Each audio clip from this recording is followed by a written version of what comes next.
تو آپ کا ہر لمحہ خوبصورت ہے اور نماز اور بندگی.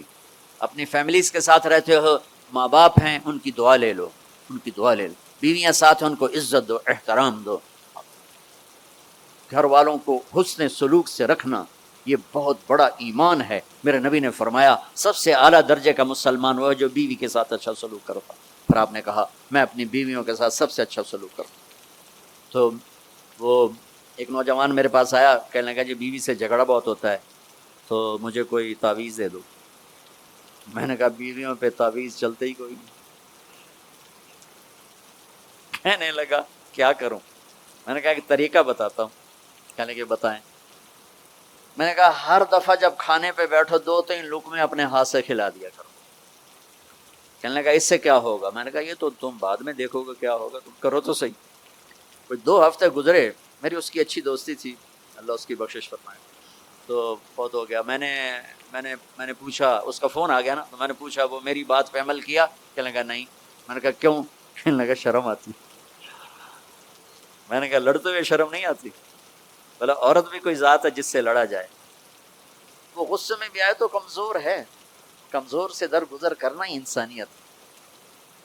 میرے نبی نے فرمایا شریف آدمی بیوی سے دب کے چلتا ہے اور کمینہ آدمی بیوی کو دبا کے چلتا ہے. تو میں کمینہ بن کے نہیں رہنا چاہتا، میں شریف بن کے رہنا چاہتا ہوں. یغلبہن اللئیم ویغلبن الکریم لأن اکون مغلوبا کریما احب الی من ان اکون لئیما غالبا. سبحان اللہ. کہ میں شرافت والا بننا چاہتا ہوں، کمینہ نہیں بننا چاہتا. میں نے کہا تمہیں لڑتے ہوئے شرم نہیں آتی؟ گاما پہلوان پنجاب والوں نے سنا ہوگا، بہت بڑا رستم تھا. وہ پارٹیشن کے بعد پاکستان آ گیا لاہور، تو سبزی لے رہا تھا تو بھاؤ تاؤ پہ کوئی ہو گیا جھگڑا، تو وہ دکاندار کے پاس گلاس، اس نے گلاس اٹھا کے مارا گامے، اس کے یہاں لگا، خون نکل آیا. اس نے چپ کر کے پکڑی کھولی اور نیچے سے یوں اس کو لا کر باندھ کے چل پڑا. تو لوگ انہوں نے اس کو پکڑ لیا، پہلوان جی اے مڑا جا بندہ تو مار گیا، تجھے انہوں آکھی کچھ نہیں، تجھے تو پہلوان.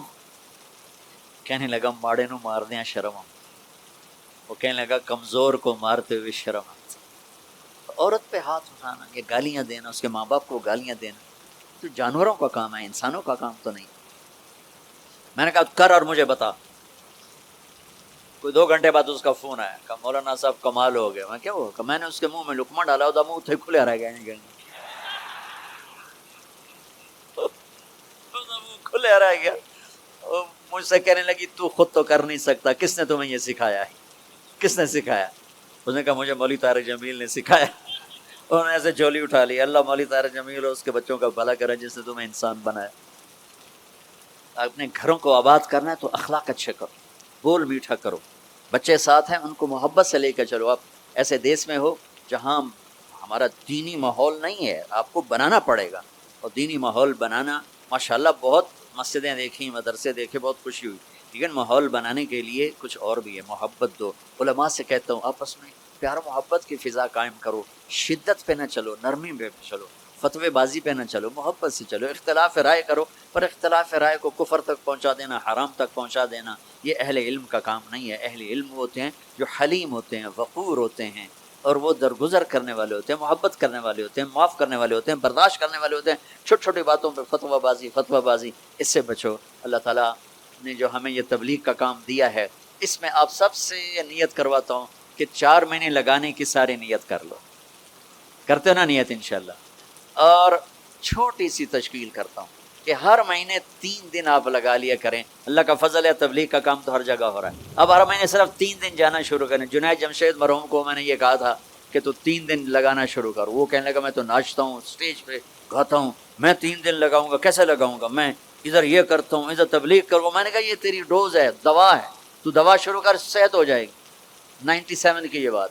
اس نے بات پلے باندھ لی. ہر مہینے 3 دن لگا لیتا جب کراچی میں ہوتا. جب نہیں ہوتا تھا تو پھر نہیں ہوتے تھے. جب کراچی میں ہوتا تو 3 دن. 97، 98، 99، 2000 اور 2001 میں 4 مہینے کے لیے نکلا. تو آپ سب مجمع ماشاءاللہ نوجوانوں کا ہے. 3 دن لگاؤ گے، ٹھیک ہے نا؟ اور اگر کوئی اس مجمع میں کسی سے ناراض ہے تو اٹھنے سے پہلے ہی اس کو معاف کرے، اگر یہیں موجود ہیں تو گلے لگے، اور وہ موجود نہیں ہے تو وہاں جا کے اس کے گلے لگ جائے اور اس سے معافی مانگ لے. معافی مانگو گے اللہ آپ کو معاف کرے گا. کسی دو مسلمان کا آپس میں بائیکاٹ نہیں ہونا چاہیے، کسی دو مسلمان کا آپس میں بول چال بند نہیں ہونا چاہیے. بیوی سے ناراضگی ہو تو بیوی سے صلح، پتہ کیا نتیجہ نکلتا ہے؟ جب آدمی بیوی سے صلح کرتا ہے تو اللہ اس پر اتنا خوش ہوتا ہے، ان کے پچھلے سارے گناہ معاف کر لیتے. تو سارے بھائی نیت کرتے ہو نا، لگاؤ گے نا 3 دن. ابھی دعا کے بعد نکلنا ہوگا تو بھائی مسافر 2 گھنٹے میں نے آپ کے ساتھ بات کی ہے، تو میں روبوٹ تو نہیں ہوں نا، میں بھی اب تھک چکا ہوں. تو بھائی مسافر نہ کرنا، یہ اتنے رش میں مسافر کرنے بھی نہیں چاہیے. بس زبان سے آپ سلام کو میں جواب دوں گا. درود شریف پڑھو. اللهم لك الحمد كما انت اهله وصل على محمد كما انت اهله وفعل بنا ما انت اهله انك اهل التقوى واهل المغفرة. یا اللہ تیرے محبوب کی امت کا بہت بڑا مجمع جمع ہے، اور اکثر تیرا یا اللہ تیرے نیک بندے اور نوجوان نسل ہماری آئی ہوئی ہے. یا اللہ تو ہمارا یہ جمع ہونا ہمارے لیے دنیا اور آخرت کی ہر خیر کے حاصل ہونے کا ذریعہ بنا. یا اللہ تو ان سارے آنے والے ادھر جو ترجمہ سن رہے تھے وہ بھی اور یہ بھی، سب سے راضی ہو جا. ہم سب سے یا اللہ راضی ہو جا.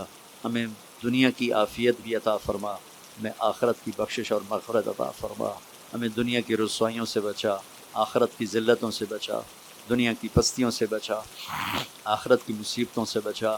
یہ سارے اہل ایمان اس دیس میں ہیں، ان کی نسلوں کی حفاظت فرما، انہیں ہر قسم کے فساد سے محفوظ فرما، ان کے آپس کی لڑائیوں کو محبت میں تبدیل فرما. یا اللہ تو یہاں کے ہر قسم کے اندرونی بیرونی فتنوں سے ان کی حفاظت فرما. جو فتنے ایمان پہ پڑھ رہے ہیں اس سے بھی حفاظت فرما، جو فتنے جان اور مال پہ پڑھتے ہیں ان سے بھی حفاظت فرما. اور یہاں کے رہنے والوں میں ان کی محبت ڈال دے، اور ان کے ذریعے سے سارے افریقہ کو ایمان کی دولت نصیب فرما، اسلام کی دولت نصیب فرما. یا اللہ جتنے بھی یہ تیرے بندے تیرے سامنے بیٹھے ہیں، انہوں نے ہاتھ اٹھائے ہوئے ہیں، ان کے دل کی اندر کی فریادیں تو خود سن رہا ہے. اپنے غیب سے سب کی حاجات کو پورا فرما، ضرورتوں کو پورا فرما. جن دوستوں نے یہ سارا آرگنائز کیا ہے ان کو بہت ہی جزائے خیر عطا فرما، ان کو اس کا بہتر صلہ عطا فرما، ترجمہ کرنے والے کو بھی. اور یا اللہ جتنے بھی لوگ یہاں پہرے پر ہیں ان سب کو بھی یا اللہ دنیا اور آخرت کی ہر خیر نصیب فرما. یہ لوگ جہاں جہاں سے آئے ہیں، دور سے قریب سے، ان کے آنے پر خوش ہو جا، راضی ہو جا، اور دنیا بھی اچھی کر دے اور آخرت بھی اچھی کر دے. جو ہمارے بھائی بہن بڑے چھوٹے یا اللہ اس دیس میں یا اللہ قبروں میں چلے گئے، ان کے درجات کو بلند فرما، ان کی قبروں کو ٹھنڈا فرما. جہاں جتنے مدارس ہیں ان کی حفاظت فرما، جتنے مکاتب ہیں ان کی حفاظت فرما، جتنے تبلیغی مراکز ہیں ان کی حفاظت فرما، جتنی خانقاہیں ہیں ان کی حفاظت فرما، جتنے ان کے کاروبار ہیں، تجارتیں ہیں، ان کے شاپنگ سینٹر ہیں، ان کی دکانیں ہیں، ان کی جابز ہیں، ان سب میں ان کی حفاظت فرما. ان کی عزت آبرو جان مال کی حفاظت فرما، آل اولاد کی حفاظت فرما.